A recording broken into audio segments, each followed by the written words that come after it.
Born and raised here, went to Lafayette High School, dated my high school sweetheart from the time I was 14, a freshman, until I was a senior at 17. And that's when I got pregnant. And I was not raised in a Christian home. And so there was no discussion whatsoever about any other opportunities other than I was too young and the family did not have room for this. And so I had an abortion. My mother called me at school and said, you won't be at school tomorrow, bring home your homework. Your dad is going to take you to Overland Park, Kansas. It was my parents' decision, but they, with all of their heart, believed they were doing the right thing. Because they thought I would get the abortion, it would be over, and I could go on and live my life. I believed that because they had white coats on, that they had my best interest at heart. They absolutely destroyed my body. I went on to have a miscarriage and 3 ectopic pregnancies. Now, I do know women who've had abortions and did have children, but I was not one of them. So they did not have my best interest at heart. So once I had the abortion, my family knew, but I really didn't tell too many people, just because even though I wasn't saved, I knew that I had killed, and I knew that it was bad.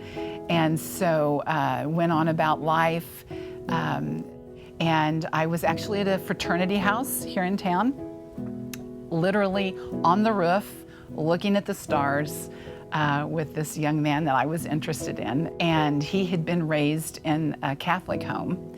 And he said to me, do you ever think about dying? And I said, not much. And he said, do you think about where you're going to go when you die? And I said, oh, there's no doubt. And he said, really, where? And I said, hell.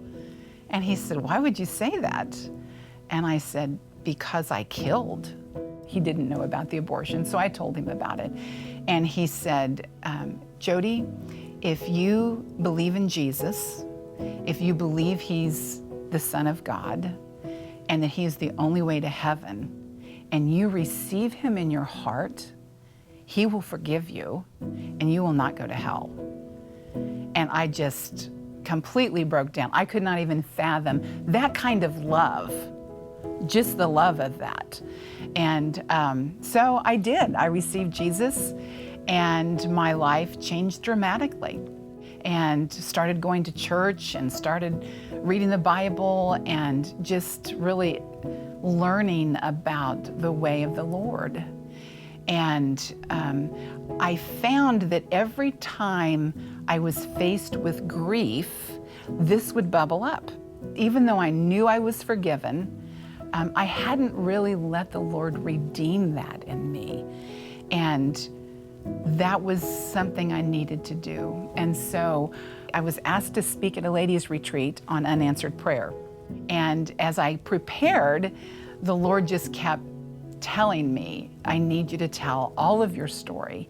And it was so hard for me because these were Christian women. I mean, I knew what the church said about abortion. I listened to them talk about it, and I was like, I am the one that they really think is bad. And so I was obedient, and I did share about unanswered prayer. I talked about scriptures that people told me to pray, and about how the elders laid hands on me and anointed me with oil, and all of the things that I tithed, all of the things that I thought was going to work. But I never was able to have a child. But then I talked about the abortion, and it had never happened to me before or since, but the Holy Spirit gave me eyes to see, and I knew that the Lord was on the move. And so then after I gave my testimony, they were lined up to talk about it. And I don't remember one of them telling me that they had an abortion, but I mean, we knew. They were sobbing about God's faithfulness and redemption of not just our souls, but our worst possible sin. He was just waiting for me to give it to him. Several years later, I started dating this handsome cop who actually had custody of his 2 daughters.